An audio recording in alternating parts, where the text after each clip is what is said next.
اچھا، ہر محاورہ ہر صورتحال میں ٹھیک نہیں ہوتا. یہ جو ٹٹ فار ٹیٹ یا جیسا کرو گے ویسا بھرو گے والا محاورہ ہے، یہ صرف تب ٹھیک ہوتا ہے جب طاقت کے دونوں پلڑے برابر ہوں، جب دونوں طرف والے لوگ برابر طاقت کے حامل ہوں. لیکن اگر ایک طرف زیادہ طاقتور ہوں تو پھر ٹٹ فار ٹیٹ نہیں ہوتا، پھر شیر کو سوا شیر ہوتا ہے. پھر جیسا کرو گے ویسا بھرو گے نہیں ہوتا. پھر یہ ہوتا ہے کہ آپ نے اگر اہل قوت سے ایک فیور لینی ہے تو آپ کو جواباً انہیں دو چار دینی پڑتی ہیں. نون لیگ اور اہل قوت کا معاملہ تو ہم سب کے علم میں ہے ہی ہے کہ نون لیگ نے اہل قوت سے اندھا دھند فیور لی ہے، دھاندلی نہیں ہوئی، الیکشن میں دھاندلا ہوا ہے. لہٰذا نون لیگ نے تو اپنی پارٹی پہ خود -1 لگا دیا ہے اور اپنے قائد نواز شریف کی قربانی دے دی ہے. وہی قائد جس کے بارے میں نون لیگ والے کہتے تھے کہ پاکستان کو نواز دو، پاکستان کے ہر مسئلے کا حل یہ ہے کہ پاکستان کو نواز دیا جائے، اور وہی نواز کی قربانی دے دی ہے نون لیگ نے الیکشن کے بعد. کیونکہ ظاہر ہے اہل قوت اسی طرح خوش تھے. البتہ پیپلز پارٹی کا معاملہ ذرا مختلف ہے. پیپلز پارٹی کے خلاف جی ڈی اے جو سندھ میں کر رہی ہے، مولانا فضل الرحمان کی پارٹی، راشد سومرو صاحب جو سندھ میں کر رہے ہیں، جو پاکستان تحریک انصاف سندھ میں کر رہی ہے، اس سے صاف ظاہر ہو رہا ہے کہ پیپلز پارٹی بھی دھاندلی کی بینیفیشری ہے. اگرچہ پیپلز پارٹی پہ دھاندلی کے اتنے سنگین الزامات نہیں لگائے جا رہے میڈیا میں اور سول سوسائٹی کی جانب سے اور تمام پولیٹیکل پارٹیز کی جانب سے جتنے سنگین الزامات ایم کیو ایم کے خلاف اور مسلم لیگ نون کے خلاف لگائے جا رہے ہیں. لیکن بہرحال انٹیریئر سندھ کی پارٹیوں کی آواز پاکستان کے مین اسٹریم میڈیا میں کم سنی جاتی ہے.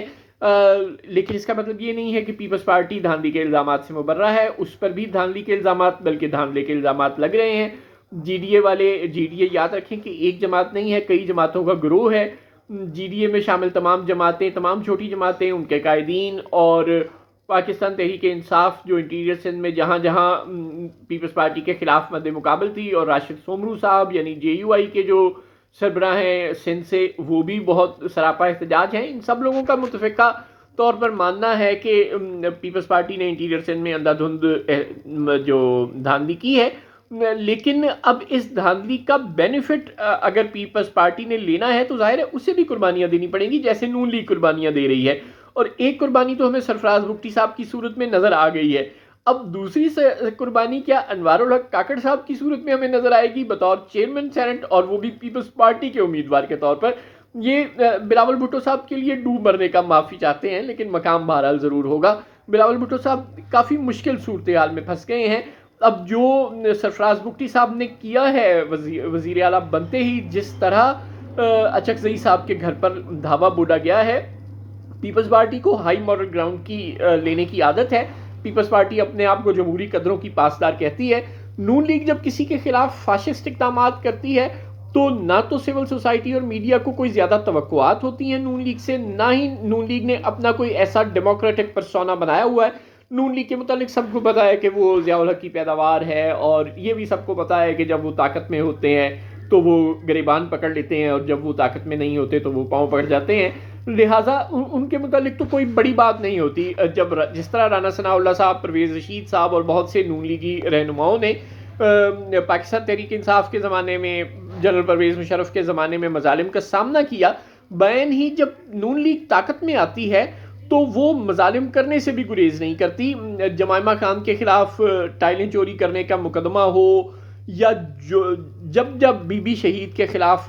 غلیظ الزامات کی بوچھاڑ ہو، نون لیگ جب بھی طاقت میں آئی ہے اس نے اپنے مخالفین کو بہت بے دریغ انداز میں رگڑا ہے. آصف زرداری صاحب کی زبان کاٹنے کا معاملہ ہو، یہ سب کچھ نون لیگ کے دور میں ہوتا رہا ہے. وہ سینیٹر سیف الرحمان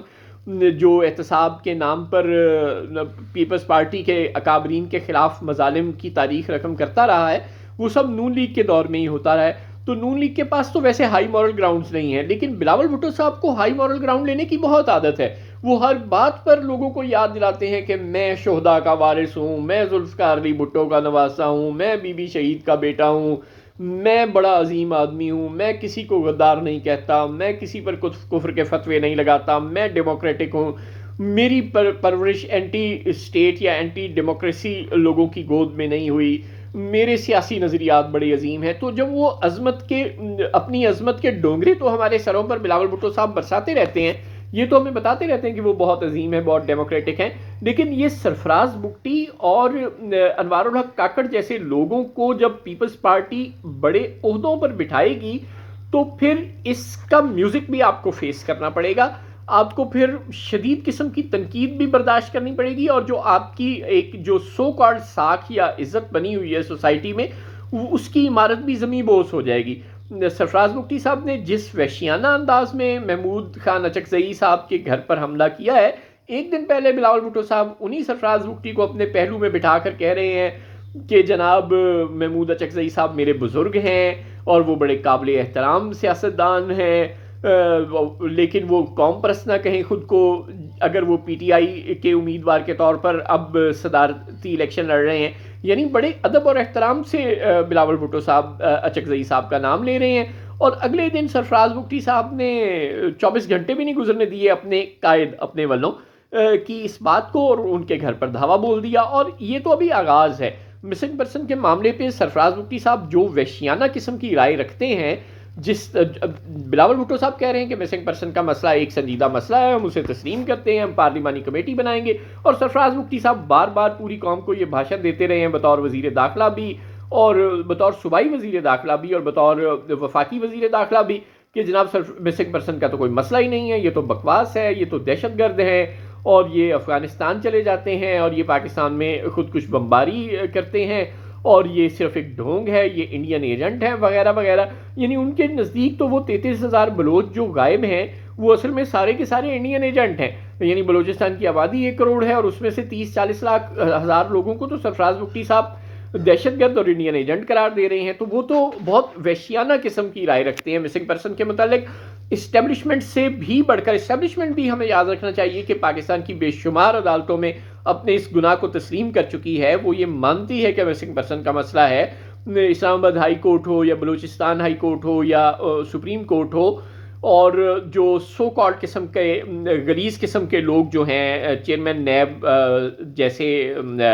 جو جسٹس جاوید اقبال جیسے، ان کے ماتحت ہی صحیح، لیکن جو کمیشن ہے مسنگ پرسن کی تلاش کے لیے جو بنایا ہوا حکومت نے سو کالڈ، اس کمیشن میں بھی ایجنسیاں بے شمار مرتبہ یہ اعتراف کر چکی ہیں، پروڈیوس کر چکی ہیں بہت سے لوگوں کو، بہت سے مسنگ پرسن کو، جو بہت بہت سالوں سے غائب ہیں۔ اور سابق وفاقی وزیر جو انسانی حقوق کی تھیں شیریں مزاری صاحبہ، وہ کچھ دن پہلے بھی سمی دین بلوچ کو، ڈاکٹر مارنگ کو کہہ رہی تھیں کہ 15 سال سے جن کے والد بھائی غائب ہیں، تسلیم کر رہی تھیں کہ ہاں ہمارے دور میں کوشش ہوئی اور ہم قریب پہنچ گئے تھے سمی دین بلوچ کے والد کی بازیابی کے۔ یعنی وہ ظاہر ہے ایجنسیوں کے پاس ہیں تو وہ ان کے قریب پہنچ چکی تھی نا، لیکن انفارچونیٹلی ہم اس میں کامیاب نہیں ہو سکے۔ یعنی جب وفاقی ادارے، سابق وزراء اور عدالتیں، اور خود عدالتوں میں آ کر سیکیورٹی ایجنسیز کے لوگ تسلیم کرتے رہے ہیں کہ مسنگ پرسنز کا ایک مسئلہ ہے، تو سرفراز بگٹی صاحب کہتے ہیں کہ تو کوئی مسئلہ ہی نہیں ہے۔ اور اب وہ سرفراز بگٹی صاحب پاکستان پیپلز پارٹی کا حصہ ہیں، اب وہ سرفراز بگٹی صاحب پاکستان پیپلز پارٹی کے وزیر اعلیٰ بلوچستان ہیں۔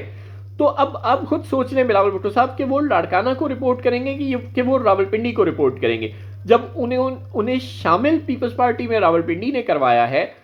اور جب وہ ہمیشہ سے راولپنڈی کے ہی نمائندے کے طور پر جانے جاتے ہیں پورے ملک میں، جن کے سیاسی کیریئر کا آغاز سے لے کے آج تک راولپنڈی کے سوا ان کی کوئی شناخت ہی نہیں ہے، تو اب وہ اپنی شناخت لاڑکانہ کو بنائیں گے، اب وہ اپنی شناخت گڑھی خدا بخش کے شہیدوں کو بنائیں گے؟ یہ بات حلق سے اترنے والی نہیں۔ آپ مطیع اللہ جان کے گلے تو پڑھ سکتے ہیں، آپ اس سے تو لڑ سکتے ہیں کہ جی آپ نے کیسے یہ گستاخی کر دی مجھے اسٹیبلشمنٹ سے ڈیل کرنے کا کہہ کر، لیکن آپ حقائق کو جھٹلا نہیں سکتے۔ اور اوپر سے آپ انوار الحق کاکڑ کو اگر واقعی چیئرمین سینٹ کا الیکشن لڑوا رہے ہیں پاکستان پیپلز پارٹی کے کینڈیڈیٹ کے طور پر،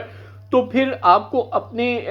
پرو ڈیموکریسی سٹینس پر تو فاتحہ ہی پڑھنی پڑے گی۔ ہمیں نہیں پتا آپ نے دھاندلی یا دھاندلا کروایا ہے الیکشن میں، اسٹیبلشمنٹ نے آپ پر کون سے احسانات کیے ہیں جن کا آپ یہ بدلہ اتار رہے ہیں، لیکن اگر آپ واقعی اسٹیبلشمنٹ کے کسی احسان کا بدلہ اتار رہے ہیں تو بھی بہت برا کر رہے ہیں پاکستان اور سینٹ کے ساتھ اور بلوچستان کے ساتھ ایسے لوگوں کو انسٹال کر کے۔ اور اگر آپ خام خواہ اسٹیبلشمنٹ کو فیورز دے رہے ہیں تاکہ کل آپ ان سے فیورز لے سکیں، سرفراز بگٹی اور انوار الحق کاکڑ جیسے لوگوں کو اکاموڈیٹ کر کے، تو بھی آپ پاکستان اور پاکستان کے عوام کے ساتھ اور شہداء کی پارٹی پاکستان پیپلز پارٹی کے ساتھ ظلم کر رہے ہیں۔